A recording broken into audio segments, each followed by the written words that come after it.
va, ahora sí. Y muy bien, vamos a comenzar con la clase de hoy entonces, que es sistema endocrino.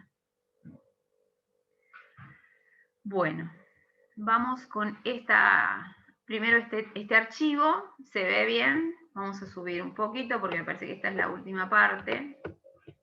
Ahí va. Sistema endocrino. Nosotros tenemos en el cuerpo humano una serie de glándulas que se denominan glándulas endócrinas. Primero tenemos la definición. Sistema endocrino está constituido por un conjunto de tejidos y órganos donde se elaboran sustancias químicas que son las hormonas, precisamente. Y esas hormonas tienen una función específica. Se ocupan de regular diferentes actividades. Acá, en este dibujito, podemos ver, por ejemplo, diferentes lugares donde en el cuerpo humano encontramos glándulas endócrinas, que son las que se encargan de producir hormonas. Por ejemplo, en esta zona tenemos el hipotálamo, en esta zona tenemos la glándula pituitaria, cerquita del hipotálamo. Después tenemos la tiroides y la paratiroides en esta zona. Después en la zona de los riñones, en la parte superior de los riñones tenemos las glándulas suprarrenales. Después, bueno, este es un dibujo mixto en realidad. Testículos y ovarios, dependiendo del sexo, también son glándulas que liberan hormonas. No, perdón, ovarios y testículos. Y son órganos que también liberan hormonas. Siempre la característica, ¿se acuerdan que cuando presentamos el tema de diabetes, perdón que me están llamando y vamos a dejar ahí. Siempre que presentamos el tema de hormonas dijimos que son sustancias que se elaboran en un sitio, que pasan a la circulación sanguínea y que después van y actúan en otro sitio. Igual acá les pongo una definición. Son mensajeros químicos producidos por glándulas, que son las glándulas endócrinas, y que tienen un efecto específico en otro tejido u otro órgano, que pueden estar cercanos esos otros órganos o no, pero lo importante es que esas hormonas se liberan al torrente sanguíneo y viajan hacia otro lugar para poder ejercer su efecto. Entonces acá también les dice eso, son transportadas por la sangre y a veces, en algunos casos también son transportadas por los mismos tejidos hacia, van recorriendo como el tejido a través de otros mecanismos y no por vasos sanguíneos. Son poquitos ejemplos esos, pero lo más común es que pasen al torrente sanguíneo. Existen diferentes tipos de hormonas y las hormonas se pueden clasificar según su composición química. Esto es muy, muy químico, pero ya, por ejemplo, conocemos las hormonas proteicas, por ejemplo, que acá las mencionamos. Por ejemplo, la insulina habíamos dicho que era una hormona polipeptídica y que sea polipeptídica significa que es de naturaleza proteica. Los péptidos son las unidades estructurales de las proteínas, es decir, muchos péptidos unidos forman una proteína. Entonces acá tenemos, por ejemplo, todos estos ejemplos son hormonas que son de la misma naturaleza que la insulina, ¿ven? Por ejemplo, les tiro los nombres, después vamos a hablar más o menos de cada uno. La oxitocina, la prolactina, la hormona luteinizante, las hormonas liberadoras de tirotrofina, las hormonas liberadoras de gonadotrofinas. Gonadotrofinas son hormonas liberadoras de gonadotrofinas, serían en realidad las hormonas que se liberan en las gónadas, y gónadas son los órganos sexuales, testículos u ovarios. Después tenemos las hormonas esteroideas. Ellas son las que se derivan del colesterol. Nosotros decimos, el colesterol bueno, el colesterol malo, vieron que siempre decimos, bueno, existe un colesterol malo, que es el que tiene la característica de ir a taponar las arterias, pero existe un colesterol bueno que nos sirve como precursor químico de ciertas hormonas, como por ejemplo la aldosterona, la progesterona, el estradiol, el cortisol y la testosterona, ¿sí? Después tenemos aminas. Las aminas se liberan a partir del triptofano. El triptofano, no sé si lo escucharon nombrar, seguramente los que trabajan en farmacia sí, es un aminoácido que, como todos los aminoácidos, se incorporan a través de la comida, pero muchas veces se pueden incorporar externamente porque tienen, son precursores químicos de un montón de neurotransmisores, y incluso se le ha encontrado en lo que es suplementación dietaria como que colabora mucho en los estados depresivos, siendo que es un medicamento venta libre. ¿Por qué? Porque es un aminoácido, simplemente, pero como es un precursor químico de neurotransmisores, muchas veces puede funcionar con esa actividad terapéutica. También tenemos otras aminas, como por ejemplo la tirosina, adrenalina, noradrenalina, T3 y T4. La T3 y la T4 son las hormonas que se liberan en la tiroides. Y después tenemos hexanoides. Estos serían ciertas hormonas, pero que no las vamos a estudiar específicamente. Les voy a contar un poquito por arriba de qué se trata, porque en realidad aparecen ocasionalmente y en determinadas situaciones. Pero, por ejemplo, las prostaglandinas son hormonas que se liberan en procesos inflamatorios. Cuando se producen ciertos procesos inflamatorios, esas prostaglandinas son las responsables del dolor. Todos los demás no lo vamos a ver porque no está involucrado en lo que sería, digamos, patologías comunes, ¿no? Derivadas de la endocrinología. Bueno, vamos a cortar un poquito. Acá sigue este archivo, pero les quiero mostrar otro primero, antes de seguir. ¿Hasta acá vamos bien? ¿Tenemos definición de profe? Sí, profe, sí. Tenemos definición de hormonas, tenemos definición de de glándulas endócrinas, que son las responsables de producir las hormonas. Y después tenemos una nueva definición, una que les agrego ahora, que se llama órgano blanco. El órgano blanco es el lugar donde la hormona va a ejercer su función. ¿Sí? Entonces tenemos glándulas endócrinas, hormonas y órgano blanco. La hormona se sintetiza en una glándula endocrina, se libera el torrente sanguíneo generalmente, y luego por el torrente sanguíneo va a llegar a su órgano blanco, donde va a ser responsable de que ocurran una serie de procesos, generalmente metabólicos, algunas funciones que el cuerpo humano necesita para su subsistencia. Vamos a pasar a todo el sistema de liberación de hormonas. Ahí comparto otra pantalla. Bueno, todo comienza en el hipotálamo. ¿Se acuerdan que el hipotálamo, según el primer dibujito que les había mostrado, está en la zona cerebral? ¿Recuerdan? Bueno, el hipotálamo ahí produce... A ver, ¿me querían escuchar algún comentario, alguna pregunta? ¿Y acá? No. ¿Estamos bien? ¿Quieren que volvamos a ver el dibujito de dónde estaba el hipotálamo? Lo tienen, ¿no? Bueno, vamos a compartir nuevamente pantalla. Ahí.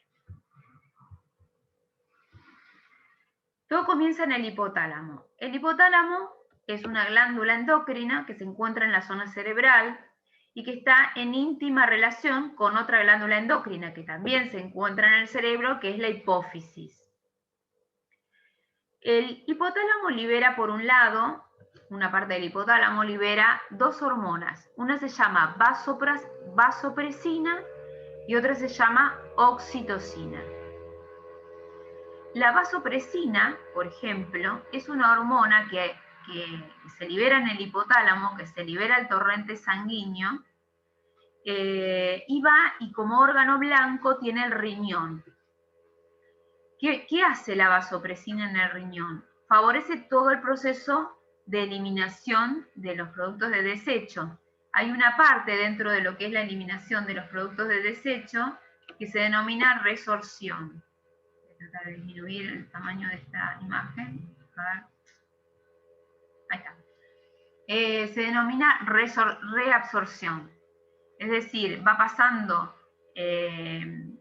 digamos, todos los elementos que van a ser filtrados pasan por el filtro, por los glomérulos, y luego a través de los túbulos va pasando por diferentes procesos, y uno de esos procesos es reabsorción, es decir, pasa cierta cantidad, pero hay ciertos elementos que si bien pasaron por el glomérulo, porque el glomérulo es como un filtro, pero no necesitan ser eliminados, entonces el riñón hace un proceso de volver a captarlos para incorporarlos nuevamente al cuerpo, y eso que no es captado sí se libera.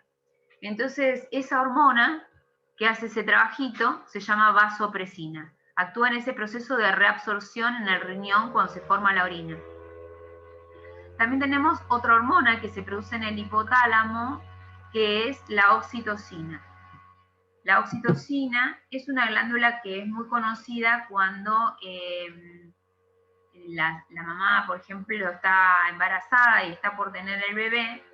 Es la responsable de que aparezcan las contracciones en el útero.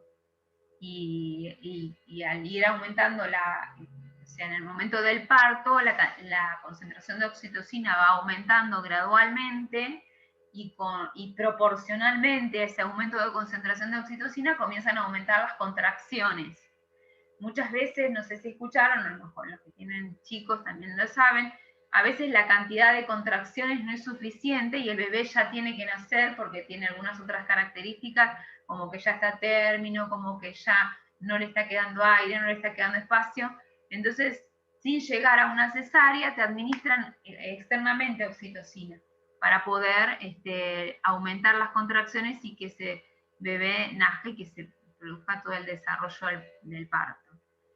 También, una vez que nació el bebé, la oxitocina es responsable de que a través de la succión se genera del bebé, en el pezón se produce una estimulación, y eso hace que el hipotálamo libere oxitocina, y con el aumento de oxitocina se va produciendo leche para que el bebé pueda amamantar. Dentro del hipotálamo también tenemos otras hormonas. Es un grupo de hormonas que se denominan hormonas excitatorias de la hipófisis. Estas son hormonas que lo que hacen es estimular a la hipófisis, es decir, en este caso, este hipotálamo, cuando elimina las hormonas excitatorias de la hipófisis, va a actuar como la glándula endocrina que libera las hormonas excitatorias de la hipófisis, y su órgano blanco, en este caso particular, va a ser la hipófisis. Entonces, ¿qué va a pasar? Con esas hormonas excitatorias de la hipófisis se va a estimular para producir sus propias hormonas, ¿sí? Entonces, la hipófisis tenemos que se divide en dos partes: neurohipófisis y adenohipófisis. Es como anatómicamente esa glándula está dividida en dos partes, como les contaba del páncreas, pero lo que pasa es que en el caso de la hipófisis estas dos partes son endocrinas. En el caso de la neurohipófisis, lo que sucede es que la oxitocina que se liberó o que se originó en el hipotálamo se va a acumular en la hipófisis. Y la vasopresina, que también se produjo en el hipotálamo, también se va a acumular en la hipófisis. Porque estas no son hormonas que todo el tiempo van a estar eliminándose, liberándose al torrente sanguíneo, sino frente a determinados estímulos. Por ejemplo, la succión del bebé, el momento del parto, y a lo mejor por un tiempo no se necesita. Y la vasopresina solamente cuando se está realizando el proceso en el riñón. Se va liberando gradualmente a medida que se necesita. Pero el depósito de estas dos hormonas es en la hipófisis, específicamente en un sector que se denomina neurohipófisis. Y después la hipófisis tiene otro sector, anatómicamente hablando, denominado adenohipófisis. Y ahí, en ese sector adenohipófisis, la hipófisis pasa a actuar como otra glándula que libera otras hormonas. Estos son muchos nombres, chicos. Vamos a dejar de compartir pantalla. ¿Vamos bien hasta acá? ¿Vamos bien con los nombres? ¿El gráfico se entiende? Sí, ¿no? Sí, sí. Vamos bien. Bueno, entonces, sí, seguimos.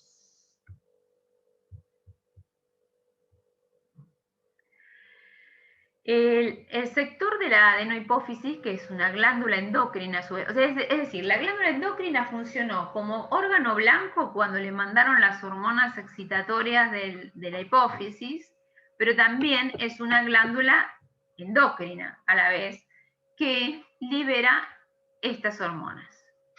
En la parte de arriba les puse las abreviaciones porque ustedes pueden encontrar en la bibliografía la abreviación directamente y después abajo les puse los nombres. Estos nombres corresponden a estas abreviaciones. ACTH es la hormona estimulante de las glándulas suprarrenales.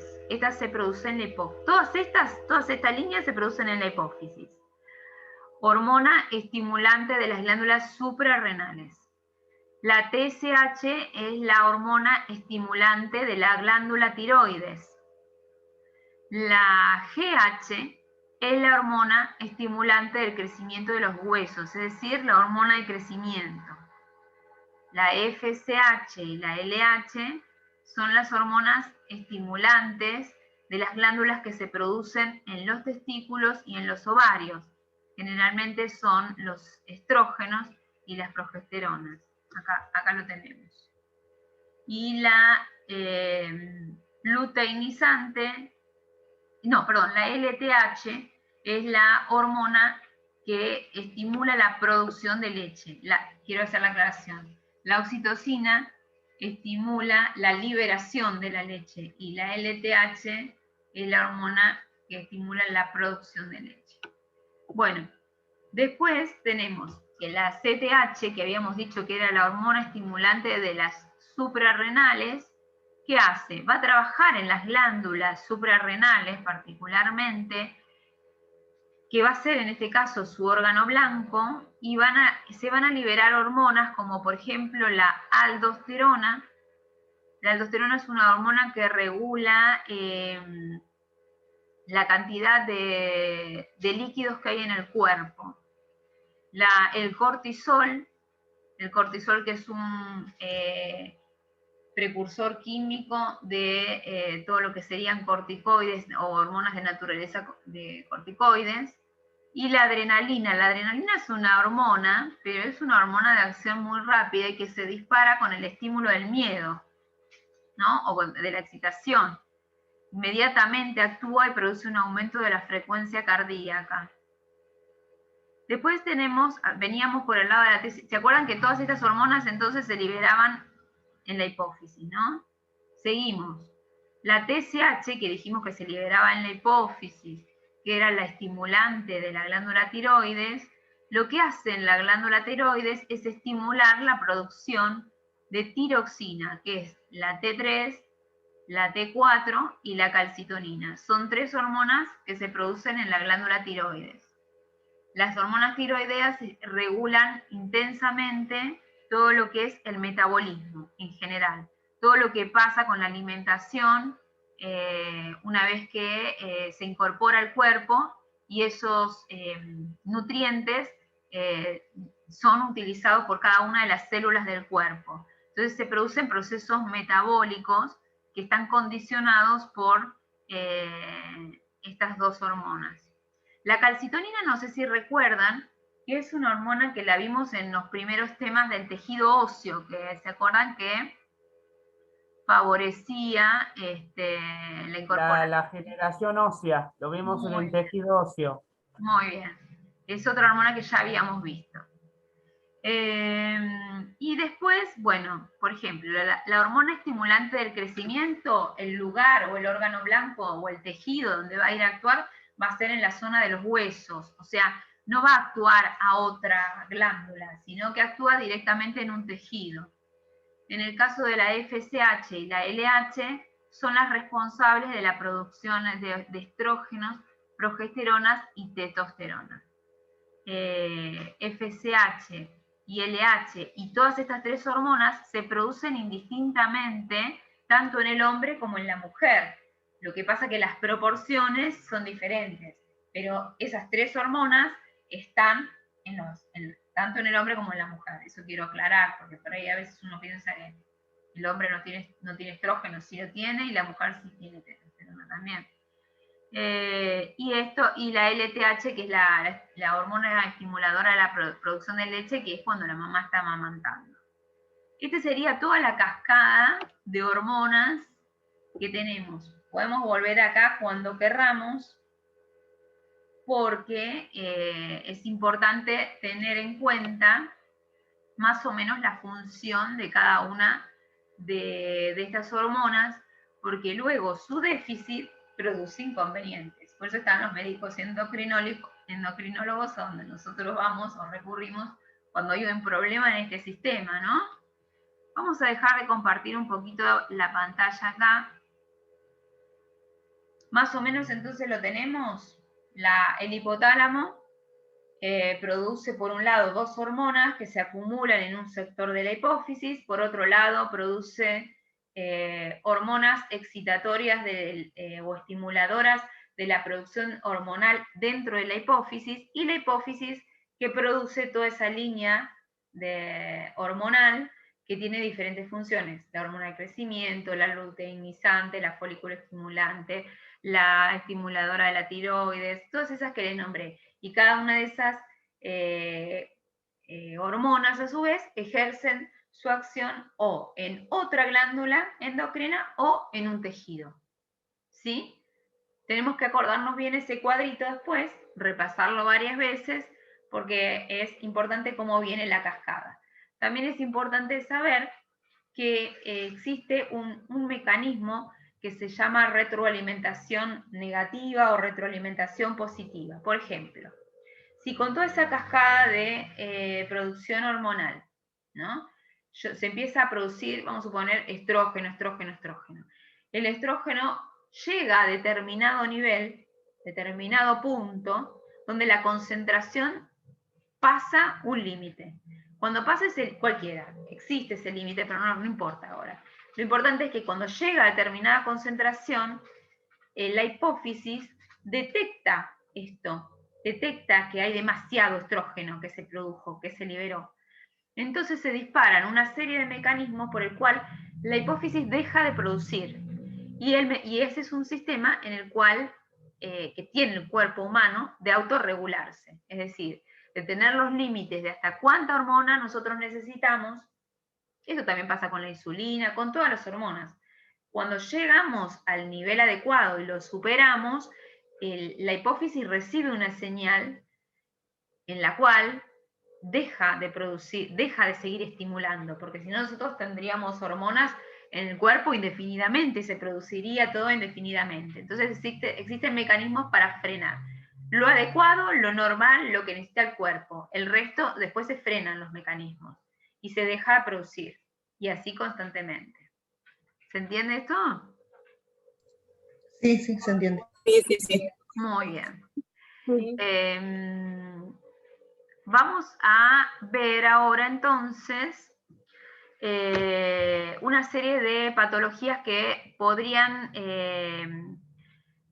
producirse con exceso o con déficit de determinada hormona. No quiere decir que estas sean todas, obviamente que existen millones.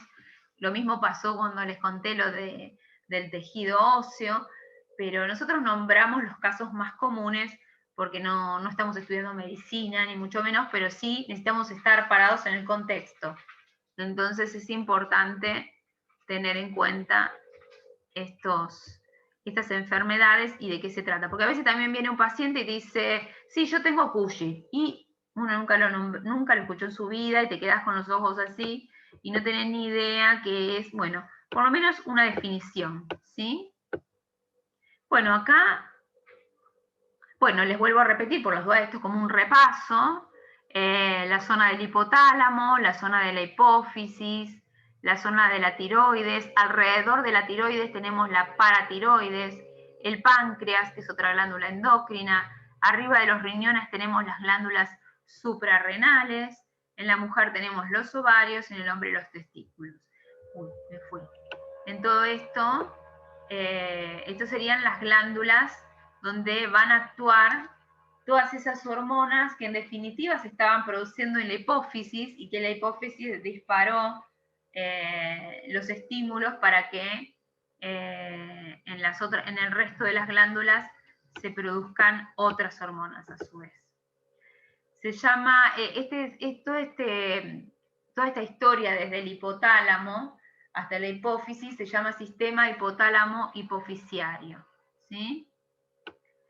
Bueno, ahora les presento algunas enfermedades que se producen como consecuencia de un déficit o de un exceso de hormona. Por ejemplo, las primeras, gigantismo o exceso de hormona de crecimiento.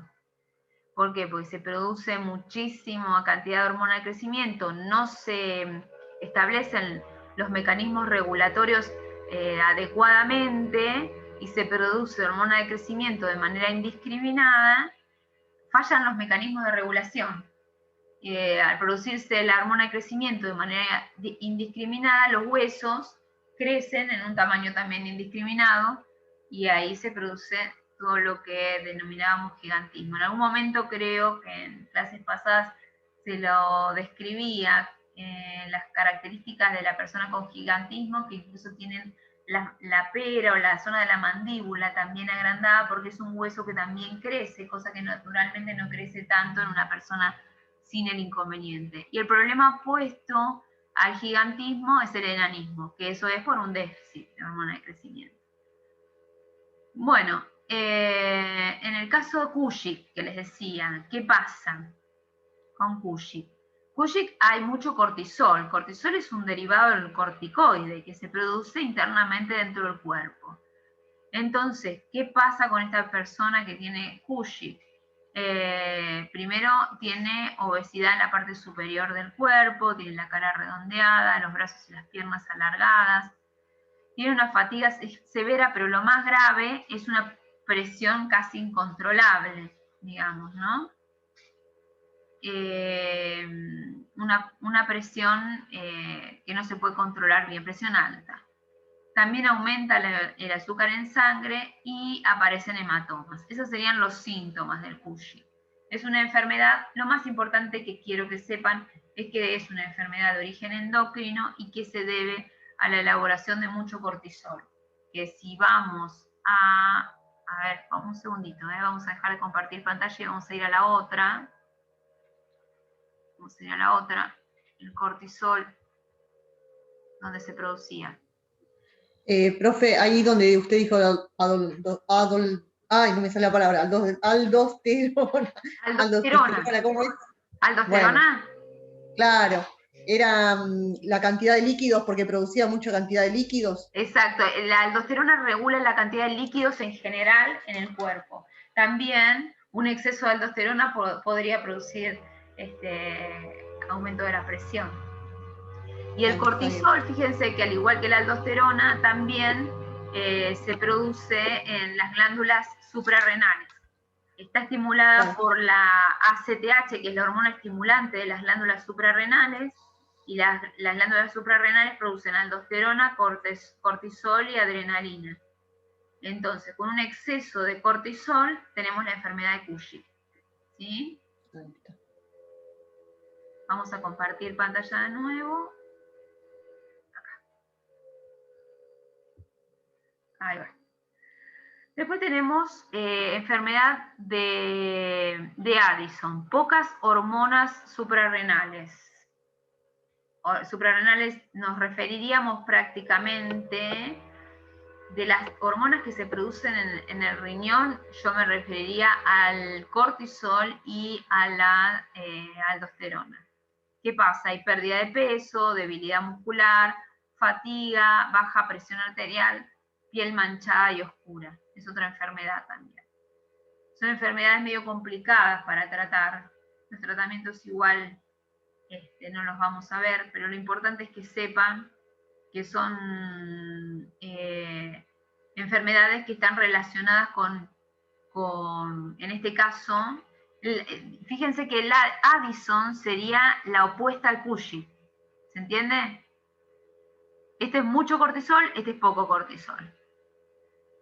Después tenemos, como ya vimos, estuvimos viendo todos estos días, el tema de la diabetes, que es un déficit de la hormona insulina.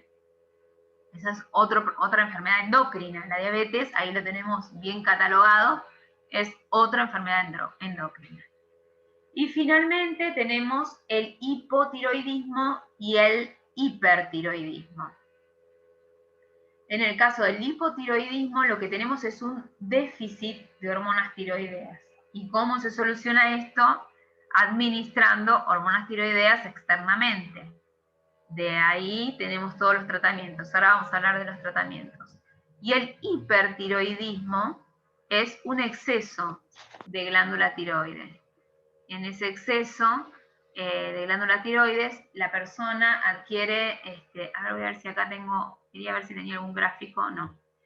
En ese exceso de hormona tiroidea, la persona puede desarrollar diferentes síntomas. Uno puede ser, en general, la enfermedad ocasionada por hipertiroidismo, como en su máxima expresión, se denomina bocio. El bocio, el más tradicional, es un ensanchamiento en la parte de la garganta. ¿Por qué? Porque la glándula tiroides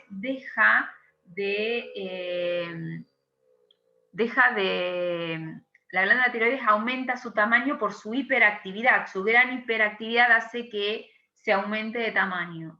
Entonces, si ven una persona con el cuello como hinchado, gordito,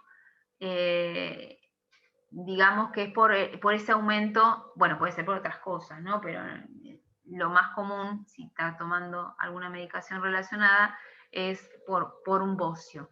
Ese sería el bocio tradicional. Después existe otro tipo de bocio que se llama bocio exoftálmico. Es un bocio en el cual no se hincha toda la parte de la garganta, pero tiene la característica de que los ojos son, es como si tuviéramos cara de sorprendidos, y están muy hacia afuera.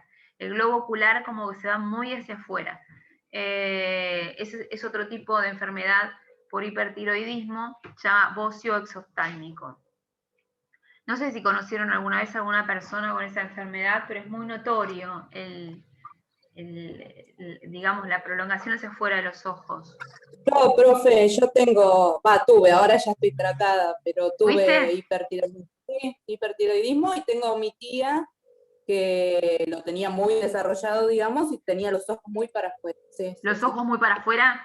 Sí, muy para afuera, sí, Mira. sí, también en el cuello se nota el bocio, todo, sí. Ah, por suerte mira. ahora ya me lo trataron, pero es horrible, porque tenés Sí. muchos síntomas. Sí, pero no te salió, no tenés síntomas grandes como tu familiar. No, porque me dieron, digamos, medicación, lo traté un tiempo, después me la sacaron y se reguló solo. O sea, muchas como que veces el hecho de tratar a tiempo estos síntomas, ahora hay muchos más controles que hace muchos años. Antes por ahí la enfermedad pasaba desapercibida y por ahí se le ocurría al médico, te hacía un análisis y ahí saltaba, pero ahora se hacen muchos más controles con respecto a la tiroides, porque la verdad es que en la farmacia, los que están en la farmacia lo pueden decir perfectamente, la levotiroxina se vende, pero como agua. Creo, no sé si no es uno de los productos más vendidos dentro de las farmacias. O sea, hay muchísimos casos en la levotiroxina es para tratar el hipotiroidismo.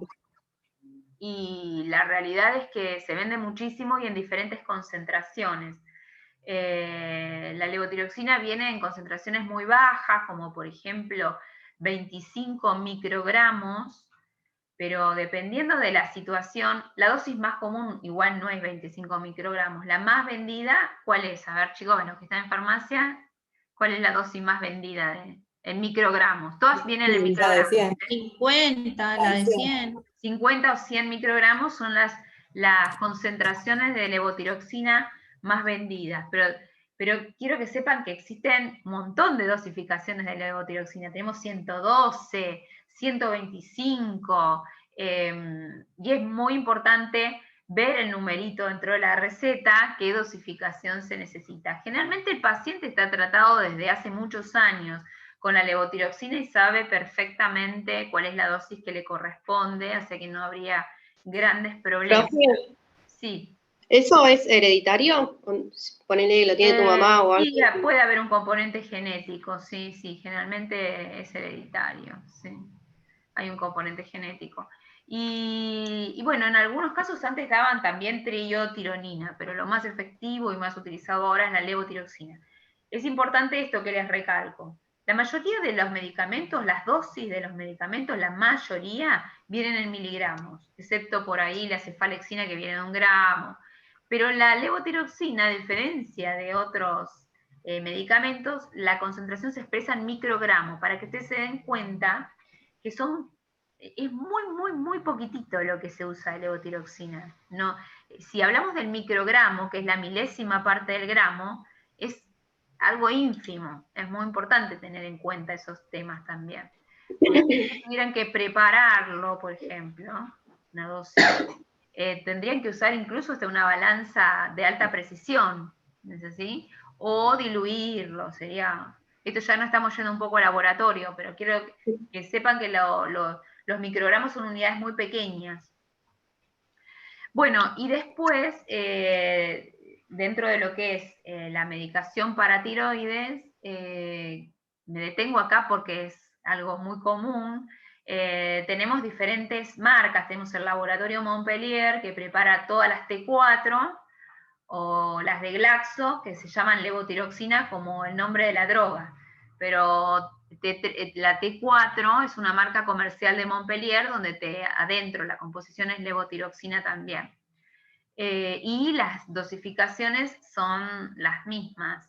Tanto en Glaxo como en T4 vienen los mismos tipos de dosificaciones. Y después tenemos CELEA, que tiene Leutirox. También en esas mismas dosificaciones. Pero las más vendidas son las de Glaxo y las de Montpellier. Creo que en este momento me atrevería a decir que es Montpellier porque es un toquecito más barato. Las levotiroxinas aumentaron un montón en los últimos tiempos. Sí, la ELEA es la más cara. Hay mucha La ELEA diferencia. ahora es la más cara, y cuando arrancó no era tan cara, pero bueno, después se fue el precio. Igual Glaxo y T4, 10 pesos nada más tiene diferencia. 20 como mucho. Es verdad, muy poco. Ahora también hay muy poca diferencia en cuanto al precio. Y están caras, la verdad que en esta pandemia aumentaron muchísimo de precio. Después, el otro tema es con qué tratamos el hipertiroidismo. La droga por excelencia o la marca por excelencia es el danantisol de Gador. No sé si conocen otra, pero la que se me ocurre en este momento. Es para disminuir la concentración de hormona tiroidea dentro del cuerpo. Danantisol. ¿Alguno se acuerda del nombre de la droga, el danantisol? Pues yo no, me lo olvidé. Metimazol. Muy bien, ahí está, gracias por la ayuda. Bueno, chicos, ¿alguna duda con respecto? O sea, fuimos a tratamientos de las enfermedades derivadas de problemas hormonales, pero más que nada en lo más común, ¿no? Que sería, digamos, el hiper y el hipotiroidismo. Lo que es gigantismo y enanismo, en muchos casos se hacen tratamientos con hormonas de crecimiento. En la edad de la adolescencia son presentaciones inyectables. Y en lo que es Cushing y Addison, no existe, que yo recuerde, una medicación que te cure el problema de raíz, sino que lo que se trata es de trabajar sobre los síntomas que producen. Por ejemplo, en Cushing, donde tenemos una alta presión, hay que dar altas dosis de antihipertensivos para que el cuerpo funcione de la mejor manera, ¿no?, posible. Bueno, creo que ahí tenemos lo que sería el tema de endocrinología. No sé si tienen algún otro ejemplo que recuerden acerca de alguna medicación hormonal que quieran traer a la clase, o algún comentario particular sobre alguna enfermedad endocrinológica. No. Bueno, lo más común siempre es el hiper y el hipotiroidismo. Y obviamente la diabetes, que ya la vimos, tuvimos 3 clases para hablar del tema, y es una enfermedad derivada de hormonas. En el caso de la falta de calcitonina, afectaría directamente al hueso.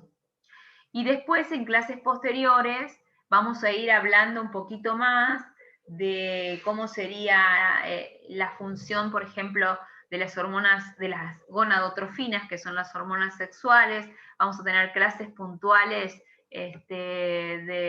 acerca de cómo se elaboran, cómo es el ciclo menstrual y cómo actúan las hormonas dentro de ese ciclo menstrual.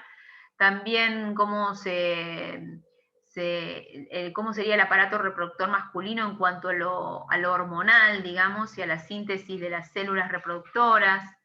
Así que el tema hormona lo vamos a seguir tocando específicamente en diferentes aparatos. Esto vendría a ser más bien como una presentación de lo que sería el sistema hormonal en general. Siguen, el programa va a continuar con funciones específicas de cada una de las hormonas. ¿Alguna duda más tienen? No, ¿estamos bien? ¿Hasta ahí? ¿Es largo? ¿Les pareció largo o complicado, tedioso, denso? ¿O les parece que se pueden acordar los nombres de las hormonas? No es necesario que se acuerden ACTH, LH. Lo importante es que se acuerden para qué sirve esa hormona, y con eso estamos bien. Yo creo que es bastante. Porque si yo en algún examen les pusiera un multiple choice donde les preguntaría de una hormona, se las nombraría de 2 o 3 formas, para que ustedes la ubiquen. Así que en eso por ejemplo, profe, ¿cómo sería una pregunta que podrías hacer? Vamos al cuadrito, si querés. Dale. Compartir pantalla. Vamos a este cuadrito, que es el que más se tienen que memorizar, digamos. Vamos a suponer. Sí. Este sería el cuadrito que más se tienen que aprender, digamos, ¿no? Entonces, en este caso, a ver si puedo llevar esto para allá. Bueno. Por ejemplo, les podría preguntar, a ver. Primero, ¿cuáles son las hormonas? Nombre 5 hormonas, que no, eso no es multiple choice, no, nada que ver. ¿Qué función cumplen la FSH o LH? Que serían las hormonas estimulantes. Recuerden que testículo y ovario son gónadas, siempre. Anótense bien eso. Yo decir testículo y ovario es lo mismo que decir gónadas. Entonces, si yo les digo hormona estimulante de testículos ovarios, o le digo hormona estimulante de las gonadotrofinas, está bien, ahí te decimos FSH. Son diferentes formas de nombrar. ¿Lo puede repetir, perdón, profe? Si yo les, ¿cómo? ¿No puede repetir lo que dijo de testículos y ovarios? Sí, que si yo les digo FSH y LH, que son dos hormonas diferentes, son diferentes, no son lo mismo, por eso puse I en el medio, no es O. FSH es una hormona, LH es otra, pero las puse juntas porque las dos van a trabajar en diferentes momentos, pero las dos van a trabajar en los testículos y en los ovarios. Entonces yo les puedo nombrar cuál es la función de la FSH y la LH, o dónde actúan la FSH y la LH, y por ejemplo les puedo poner tres alternativas, y que yo les diga gónadas, es lo mismo que le diga testículos y ovarios, es lo mismo, sinónimos serían, ¿sí? Eso es lo bueno. Hormona estimulante del crecimiento, capaz que les pongo GH, pero entre paréntesis le voy a poner estimulante del crecimiento. O sea, se las voy a nombrar de las dos formas para que no tengan que acordarse exactamente el nombre. Es más, por ejemplo, a ver, esta TSH también se llama hormona tirotrófica. que en realidad TSH es una abreviación de hormona tirotrófica, pero yo se las puedo nombrar de las 3 formas, ¿no? O sea, en alguna la van a pescar, no es, se los comento para que sepan que existen diferentes maneras de nombrar y que esas letras azules grandecitas que están arriba son abreviaciones, pero que se usan muy habitualmente esas abreviaciones, porque fíjense que son palabras súper largas, por eso se usan las abreviaciones. Y después se utiliza también, que es lo que les puse abajo, la descripción, que la descripción generalmente tiene que ver con la función de esa hormona. Cuando tienen la descripción, generalmente tienen la función. Bueno, chicos, vamos a hacer un recreíto hasta 19:30, así refrescan un poquito de la cabeza y arrancamos con laboratorio, ¿sí? ¿Les parece? Bueno, Dale. Bueno, prepárense porque viene ahora algo medio pesadito. Bueno, nos vemos en un ratito. Chau. Chao, profe. Gracias. Chao, profe. Chao.